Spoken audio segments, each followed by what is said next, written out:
Alright, so I kind of wanted to do a breakdown of all the future content, and it's surprisingly a lot. I mean, especially in relation to how much we usually get. So I kind of wanted to do a bit of a small community reaction, more so just talking about everything and what to expect from them.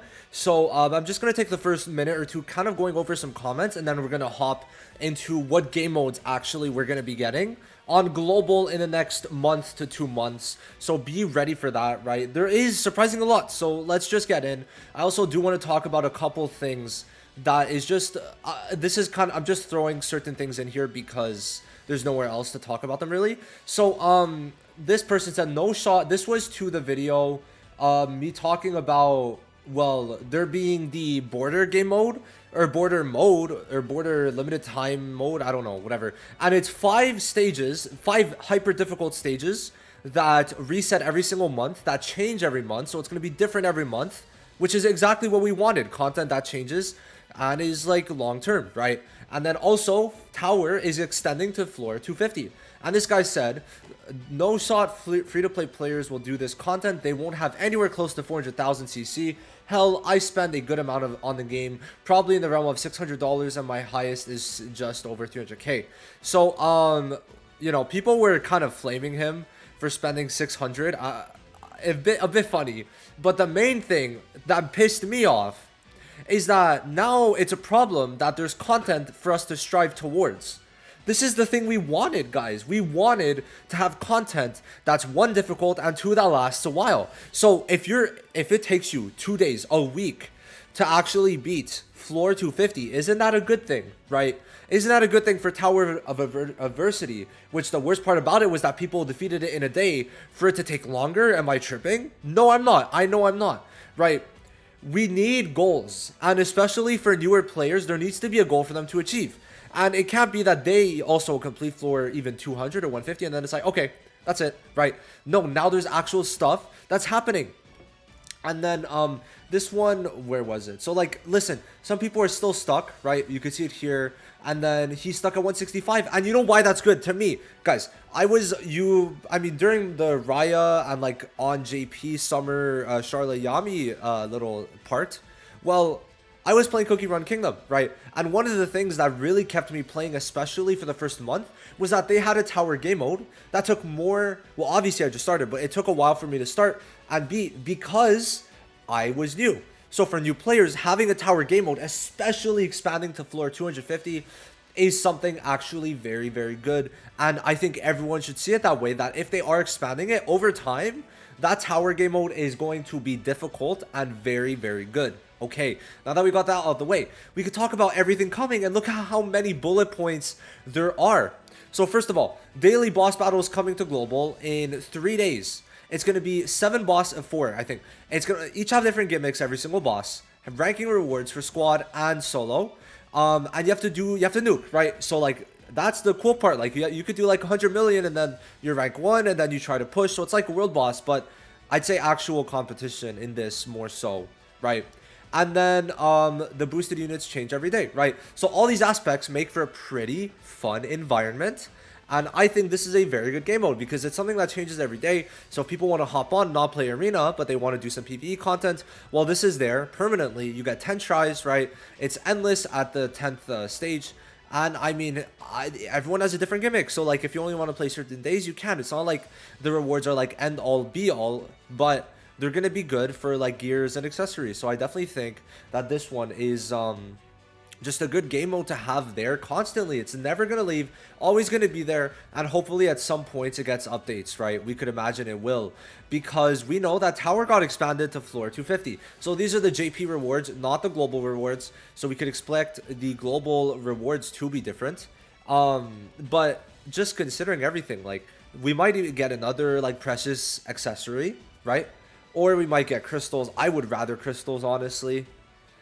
I really would. But the next 50 floors better get even better. Like, look at that 550 KCC. Like, it gets to a crazy point. And it also probably gets to a point in which we're going to be needing LR+, which is insane to think about. But gear LR+, like, that might be coming, right? That might be coming, which is insane. Where is it? This is for gear. I think it's about to show up. Yeah, this is for gear. So we could imagine at some point it might come, maybe for anniversary or right after. And with that, right, with that, we're gonna obviously have more grinding to do, and some people enjoy that, which is good for the hardcores. But if you don't really care that much, then that's fine. But then for content, as PvE gets harder now, then it's fine to make this LR plus, right? And because it's much easier to grind gear. But going back to Opera, so besides this, right, we also have this. To me, let me know down below, how do you feel about this? Because to me, this is insane, right? First of all, it gives pretty good rewards. Just 300 crystals. Hopefully, everyone gives 300, so we'd get 1500 from this. We hope and pray, right? We hope. Nice frame. And this, for free-to-plays, if we do get this, great. But this is JP rewards, so we have no clue how it's going to look on Global. But it should be hyper difficult. And why am I saying that? Well, let's look at one of the screenshots, right? I think I posted it. Oh, I didn't. Okay, well, we're going to go to KR. I think it's on KR. If not, I'll just go to JP. Not a problem anyway. It's on JP, isn't it? I think it's on JP. All right. Like I said, not a problem. So we're going to see some very interesting things right now. So the main thing is that the this is for the what's it called? Frame game mode. And there's buffs. So above 90% HP, 50% all attack. But I'll just translate it. Fuck it. Let's translate it. So look, like these are the type of buffs. Ammo block, right? Increase all attack by 50% above 90%. When you're below 10%, all attack increase again. At the start of the battle, you do 400% more damage, reduced. Oh, wow. So, red units do nothing to them. And then when attacking an enemy that is suffering from both bleed and burn, which they all put, you get immortality for 3 turns, right? So all these things, like, and he has gear. And like this is 500k CC. It starts at 400k with everything, with sets, right? With actual passives. So yeah, it's gonna be difficult, and we have a month to do it, which I think is so cool, right? I really do. I like this type of content. To me, stuff like this, like in Memory of Chaos, right? And then the old Hall of Illusions was great. I loved the old Hall of Illusions, but the thing is, right, it didn't reset. The first time it came out, cool, but then this actually seems even more difficult than that. So this is very good. And then we got Raid. So this Raid was leaked, and we thought, okay, it's going to come out this season, the season that JP's about to get in a couple days. But no, it didn't come out, which means it's going to be for anniversary, which I feel like that's a better time to release it, right? Hopefully it gives dupes. I don't know what it's going to give, but it better give mage dupe. Oh my god, if it does, people are going to be so happy. So yeah, they're going to get so many players if this actually has a mage dupe. And then they could rotate 3 raids, right? Beto Gigas, Plate Kidna, and then this, right?